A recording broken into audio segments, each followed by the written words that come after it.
Bisashimwe cyane. Ndabashuje mwese mu izina rya Yesu. Ndashimira Imana yuko duhaye umunsi mwiza w'umugisha. Umunsi Imana itekuriye kugira ngo twishimire kandi tunezererwemo. Imana ibahe umugisha rero kandi ikomeze kubagirira neza. Mbere yuko dutangira rero ijambo ry'Imana, reka nsenge. Data mu izina rya Yesu, ndagushimiye kuri Imana yacu kandi uri Imana nziza. Uri Imana idukunda kandi twitaho iteka ryose. Imigambi yawe yose niyo kugirira neza abantu waremye. Uko ijambo ryawe ritubwira, waturemeye kugira ngo tukuramye kandi tuguhimbaze. Komeza kubana natwe ibihe byose. Tugirire neza. Tugiye kumva ijambo ryawe. Mwami Imana yanjye, igihe ugiye kuvuga ntaba ari iki, ahubwo ibyo ushaka ko bikorwa muri uyu mwanya nibyo bikorwa. Kandi ijambo ryawe rimanukire kuduhindura no kutwezaho ibyaha no kudutunganyiriza kuba abo wishimira iteka ryose. Urakoze ko bishe gusenga kwacu mu izina rya Yesu. Amen. Ndashimira Imana rero yuko itugiriye neza, bishimye cyane yuko iduhaye amahirwe yo kuba tukiriho kandi tugihumeka. Tugiye kuba tuganira rero gakeya cyane, ntabwo ndi butinde, sinivuga ibintu byinshi. Ndavuga icyo Imana ishyize ku mutima wanjye, icyo nicyo ndi buvuge. Kandi Imana ndabizi ko iri butugire neza ikaduha umugisha. Ngiye kuvuga rero ku ntego y'itorero. Ni kubera iki itorero rihari. Ndaza kuba mvuga ku ngingo 5 zonyine zitumye turiho itorero rihari. Muri izo ntego 5 munyemerere zivuge. Ya mbere, intego ya mbere ni ukuramya. Ya kabiri ni ubusabane. Ya gatatu ni ukwigishwa cyangwa se kwigisha. Iya kane ni ugukorera abandi. Ya gatanu ni ugusohoka hanze. Izo nizo ntego 5 z'itorero. Umuntu wese uba mu itorero yakabaye afite. Ndaza kugenda rero nihuta, ntabwo ndi butinde, nakoresha igihe gito cyane, ariko tuganire ku ijambo ry'Imana. Dushimira Imana ko kubw'umwanya yanyemereye n'amahirwe n'iteka yane yo kuba uyu munsi buganire namwe. Abayobozi banyuma y'umwanya Imana ibaha umugisha kandi bagire neza. Umunsi mwese ndasaba umugisha ku Mana. Iteka Imana ya Isiraheli ikomeze kubitaho no kubareba neza. Ifumbatura ikiganza cyayo ihaze kwifuza ku mitima yanyu. Buri muntu wese mu byifuzo afite isoze inama nziza. Reka rero nangire ndasoma Mariko 13 ku murongo wa 30. Haravuga ngo ibice 13 Mariko 12 ku murongo wa 30. Haravuga ngo nuko rero ukundisha Uwiteka Imana yawe umutima wawe wose n'ubugingo bwawe bwose n'ubwenge bwawe bwose n'imbaraga zawe zose. Intego y'itorero ni ukuramya Imana. Iyo turamya Imana ntabwo turamya kuko ibihe bimeze neza, ntabwo tuyiramya gusa yuko byatunganye. Kuramya Imana it's not an option. Ni ikintu, it's like a command. We have to worship whether things are good, whether things are hard. Ibintu bidatunganye cyangwa se bitunganye, dukwiriye kubaho turamya Imana. Kuramya Imana rero ni igikorwa kimwe cyo kiri mu ntego z'itorero. Kristo aza gushyiraho itorero, asiga itorero. Icyo nicyo kintu yadusigiye ubuzima, yadusigiye intego cyangwa se purpose of worshiping. Kuramya Imana biri mu buryo butandukanye. Abantu benshi bazi ko ari kuririmba, twagiye tugishwa kenshi. Imana ikumisha Sam agiye twigisha the true worship. Kuramya Imana ntabwo ari indirimbo rero, ni igikorwa cyose dukora cyubahisha Imana. Tuba turiho turamya Imana. Iyo dutanze tugahereza abantu ibibakwiriye, tuba turamije Imana. Iyo twambaye tukambara uko bikwiriye, tuba turamije Imana. Iyo tuvuga tukavuga nk'uko bikwiriye, tuba turamije Imana. Icyo nicyo gikorwa cyo bita kuramya Imana. Kuramya Imana ni ikintu kigari. Iyo uriye, umwanditsi umwe yerekana yaravuze ngo niyo turya neza ukarya neza ntiwangize it is the act of worshiping. Icyo ni igikorwa kirimo kuramya Imana. Rero kuramya Imana ni ikintu kinini cyane kandi kigari, ariko ni nayo ntego ikomeye yo kuramya Imana. N'ubwenge bwacu bwose, n'ibitekerezo byacu byose, n'imbaraga zacu zose, buri kintu cyose kituriho gikwiye kuba gifashwa cyangwa se kiriho gifasha gikora akazi ko kuramya Imana. Ukambara mu buryo buramya, ukavuga mu buryo buramya, ukitwara mu buryo buramya, ukabana n'abantu mu buryo bwo kuramya Imana. Ngovuga ngo ibyo dukora byose ni mu Bakolosayi ibice bitatu ngo twe kubikora nk'abakorera abantu, ahubwo tubikorere nk'abakorera Sobuja mukuru ari uzatugororera. Icyo nicyo bita kuramya Imana. Intego ya cya kirero cyangwa se y'itorero ya mbere yari ukuramya Imana. Ni ikintu cyo kuramya Imana twaremewe, niyo ntego y'itorero. Ingingo ya kabiri ni ubusabane. Abakristo rero dukwiriye kubaho mu buzima busabana. Nicyo kintu Imana yaturemeye. Amaze kuvuga ngo itegeko rya kabiri yaravuze ngo ukunde mugenzi wawe nk'uko wikunda. Niyo mpamvu rero twashyiriweho kugira ngo dusabane, tubane. Ni ikintu cy'ingenzi ku mukristo kubaho dusabana, fellowship. Dukwiriye kubaho guterana kwera kurakenerwa. Iyo tuje guterana kwera icyo kudufasha, iyo umuntu amwe aje yacitse intege, hariho uza kuvuga ubuhamya bw'Imana yakoze, bigatuma wa muntu uracitse intege cyangwa se yananiwe cyangwa se afite kwiganyira, iyo yumvisha imirimo Imana yakoze bimwongerera imbaraga. Intego y'itorero rero ryari ukugira ngo dusabane. Ubwo busabane budufashe kubaho ubuzima bufite amahoro, bukiranuka, bufite ibyiringiro, buturutse mu busabane. Hari igihe rimwe na rimwe ngiye banafeilinze cyangwa se numva ibyiringiro byashize, ariko undi muntu yaza yavuga ibyo Imana yakoze bikanera imbaraga, bikamfasha kumva ko nanjye niba Imana yakoreye uriya nanjye nzabinkorera. Bikadufasha rero kubaho ubuzima busabana. Matayo 28:19 avuga ngo nuko mugende muhindurire abantu bo mu mahanga yose abigishwa, mubabatiza mu izina rya Data wa twese n'Umwana n'Umwuka wera, mubigisha kwitondera ibyo nababwiye byose. Ubusabane no guterana bidufasha kwiga no guhinduka. Turakenewe rero nk'abakristo kubaho ubuzima busabana. Bidufasha gukura mu buryo bw'umwuka. Turakura. Ntago wakura rero utagira iyo fellowship n'abandi bantu. Ntago wakwakira izindi mbaraga uba wenyine. Niba mwibuka urugero rwa mukristo na Mwizerwa, icyatumye bakomeza kugenda nuko bakanesha, bari hamwe. Iyo umwe acikaga intege undi yamusubizaga imbaraga, bituma bagenda urugendo batakagenze. Iyo umwe yasinziraga undi yaramukanguraga akamwibutsa iby'Imana yakoze, akamwibutsa ukuntu we yahagurutse, bigatuma urugendo rwabo nubwo rwari rurerure ariko byarabafashije bagera ku munsi wa nyuma cyangwa se bagera ku musozo, kubera yuko bakoze ikintu bita ubusabane, fellowship. Ingingo ya gatatu ni ingingo bita kwigishwa. Aricyo cyanditswe nasomaga, iki cyanditswe nicyo gikubiyemo iyi ntego y'itorero Yesu arimo arababwira ngo nuko Yesu arabegera avugana n'abati, nahawe ubutware bwose mu ijuru no mu isi, nuko nimugende muhindurire abantu kuba abigishwa banjye, mubabatiza mu izina rya Data n'iry'Umwana n'iry'Umwuka wera. Dukwiriye rero kubaho twigishwa kandi tukigisha. Mu rusengero rero intego y'itorero ni ukwigisha abantu ikabahindurira.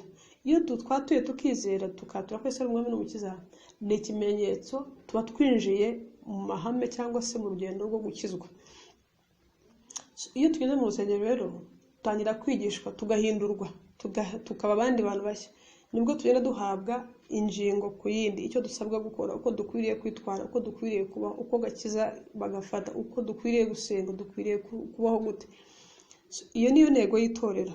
Intego y'itorero ni ukubaho twigishwa, bidufasha guhinduka tukaba abakristo, tukagenda nk'uko bikwiriye ubutumwa bwiza bwa Kristo. Iyo yari intego rero y'itorero, cyangwa se uyu munsi niyo ntego y'itorero. Twebwe tuba mu nsengero, hari abantu bavuga ngo ngewe nasengera mu rugo, ngewe si ngombwa kujya muri church. Oya, ahubwo dukwiriye kubaho twatendinga amateraniro.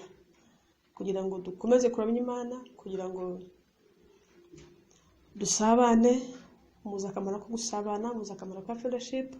Ikindi bidufasha kwigishwa no guhinduka. Iyi ni ingingo ya 4 no gukorera abandi. Yesu arimo ni Yohana wanditse ibice 10 ku murongo wa 10.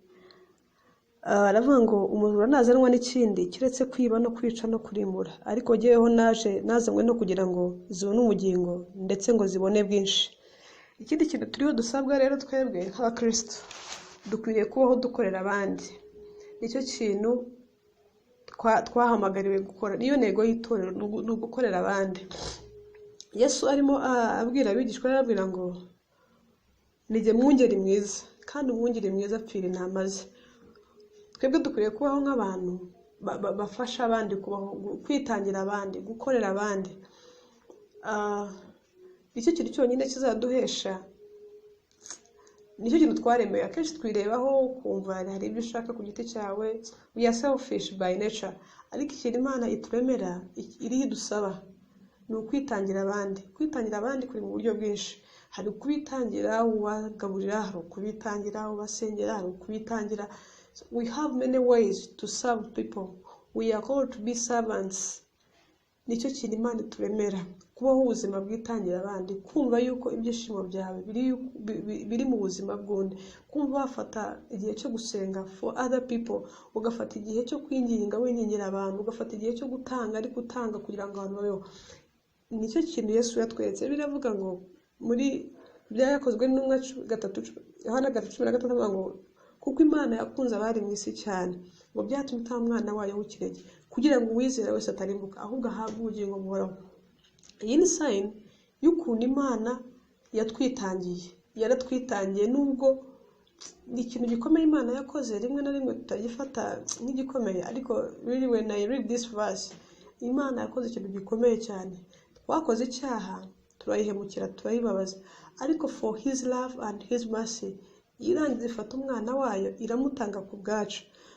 Turiho turaremerwa rero kugira ngo iyi ntego y'itorero, Yesu arimo abwira abigishwa avuga ngo nahawe ubutware, nimugende muhindura abantu kuba abigishwa banjye, mubigisha. Avuga ngo mugende mukize indwara, mwirukane n'abadayimoni mu izina ryanjye. Amaze guhabwa ubutware yarabudusigiye kugira ngo uko yitangiye abantu akabapfira, natwe ariko twitangira abandi. Intego y'itorero rero bene data, ndagira ngo mbabwire ngo byari ukwitangira abandi bakabaho ba benefiting from us.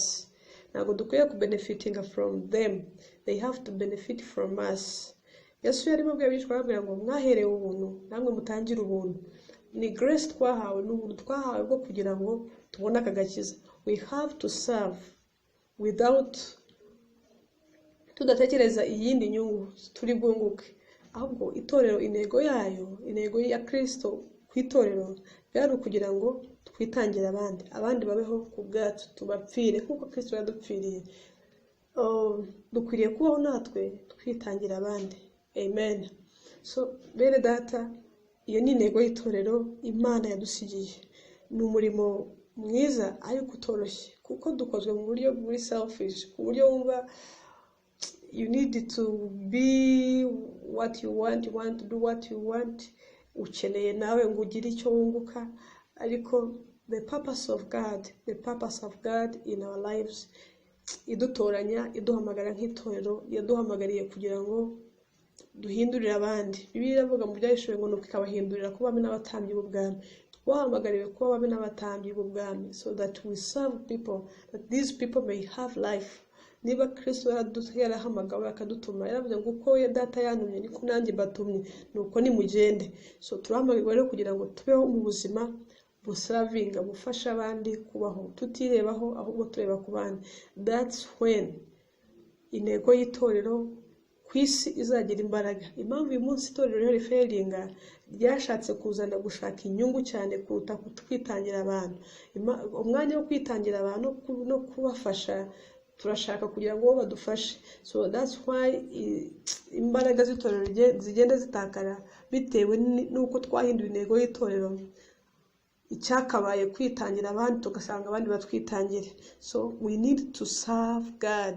In serving God there is serving people baturi imbere. Icyo ni kimana yaturemeye kugira ngo dukore bene data, ni intego y'itorero. Rero bene data ndabinginga muri Kristo Yesu, nkuko mwakomeje kwitangira abandi, mukomeze uno murimo mwiza wo kwitangira abandi. Niyo ntego y'itorero. Ingingo ya nyuma sorezaho no gusohoka hanze. Gusohoka hanze ni iki? Kuvuga ubutumwa, kubwiriza abantu hanze, tugasohoka tukabwiriza abantu ubutumwa bwiza bwa Kristo, bakamenya ukuri kukababatura, uko twahawe agakiza. Amen. Uko Imana yatwemeye ikadukunda, natwe twarabwirijwe. Biravuga ngo cyane twari ubwoko, ariko none ubu turi ubwoko bw'Imana. Cyane ngo turakabarirwa, ariko none ubu twarababarirwa. Uko rero twahawe ubuntu bwo gukizwa, tukabwirizwa, tukumva ubutumwa bwiza, Imana ikadukura mu ivata ry'ibyaha. Uko niko Imana idutuma kugira ngo dusohoke hanze. Dusohoka hanze tubwiriza abantu. Bibiliya ivuga muri Daniel ngo abahinduye benshi ku bukiranutsi bazarabagirana nk'inyenyeri. Turahamagirirwa rero kugira ngo dusohoke hanze tubwiriza abantu ubutumwa bwiza bwa Kristo, bamenye ukuri nkuko twabatuwe n'ukuri, nabo bazabaturwe n'ukuri. Ni nabwo iyi ntego y'itorero izagira umumaro. Iyi niyo purpose. Ntabwo hari ukuntu dukizwa ariko tukibanda muri church tukumva so we have to fellowship with our friends in the church. That was not the purpose of God, the purpose of Jesus on the church. It wasn't fellowshipping only, it wasn't worship only, it wasn't ntago cyari ikintu kiri ahantu hamwe. Yagira ngo twahamagariwe kugira ngo dusohoke hanze tubwirize abantu ubutumwa bwiza, baze bamenye ukuri kuba batuje. Ntago twasohoka hanze rero tutarera imbuto. Turasabwa rero kugira ngo dusohoke hanze tubwirize abantu ubutumwa bwiza bwa Kristo, bamenye ukuri kuba bature. Niyo ntego y'itorero.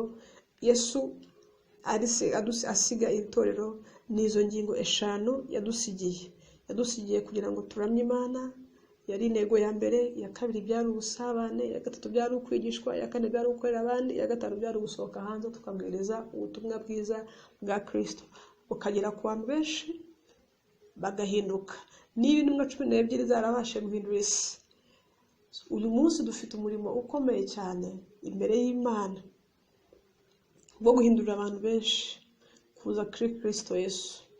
Imirimo yacu myiza, intego y'itorero, uko twabikora kose dukwiriye kubaho dufasha abantu guhindukirira ku mwami, bakareba uwo musaraba. Amen.